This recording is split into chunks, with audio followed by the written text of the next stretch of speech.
So here's a little progress report on our grafted tomato plants. So far, it looks like I got 12 that are done. And these plants are unique because they are grafted. So what happens is they'll germinate a seed from a more or less wild tomato that's quite vigorous, that has better disease resistance, more vigor, and they'll take a standard tomato plant and they'll graft it on top, basically the way that you would a fruit tree. So that's what all of these are, and they're planted kind of high, and the reason why is tomato plants like to send out stem roots. So if you put too much soil in here, potting mix, the top part would wind up sending out its own roots and growing into the soil, and it may abandon the original root stock. So then you lose the advantage of having the graft. So a lot of people say plant your tomato plants deep, and that's okay, but not when they're grafted. And what they're growing in here is something that is called air pots. And the advantage to these is, as these extra vigorous grafted tomato plant roots grow down into these pots, they'll spread out the way roots normally would, but once they hit the tips of these little cones, they're going to hit the air, and the air will cause the tip of the root to die, which might sound bad, but it's actually good because everything behind it will branch out.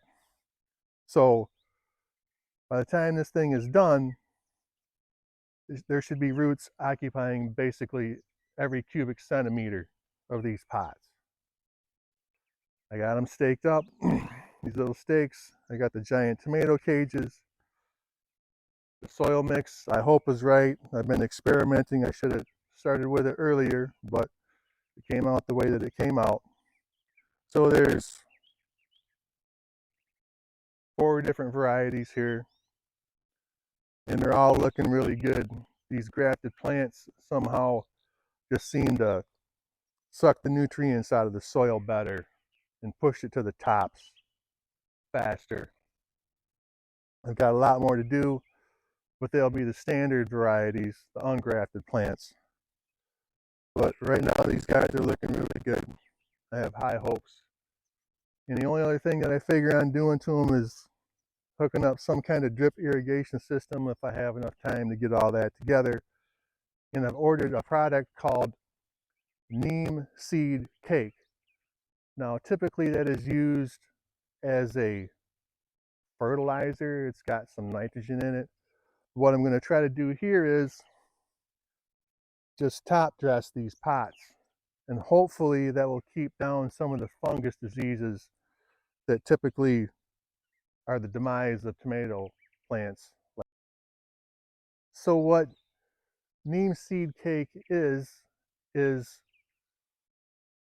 leftover byproduct from when neem seeds are crushed to make neem seed oil.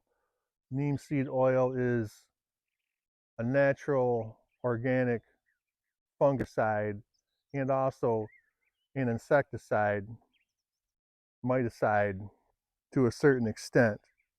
So the neem seed cake will have the same properties as the neem seed oil, but it'll be sitting on the soil surface, and that should stop whatever disease pathogens are on the surface from splashing up onto the leaves and making it so they're more likely to get fungal diseases and other diseases.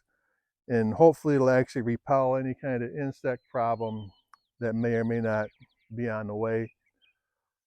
I've never used it before. I ordered it. It ain't here yet, but it'll come, and I'll get it on these guys and on the rest of them that I'm going to be potting up here shortly.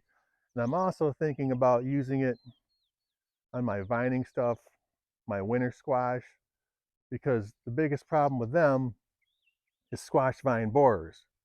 And they lay their eggs very close to the bottom of the stem, almost at soil level, sometimes below soil level, excuse me.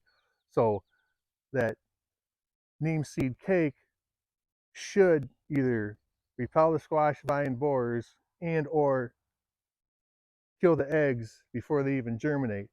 And it has the property of interfering with the life cycle, the metamorphosis stages of insects.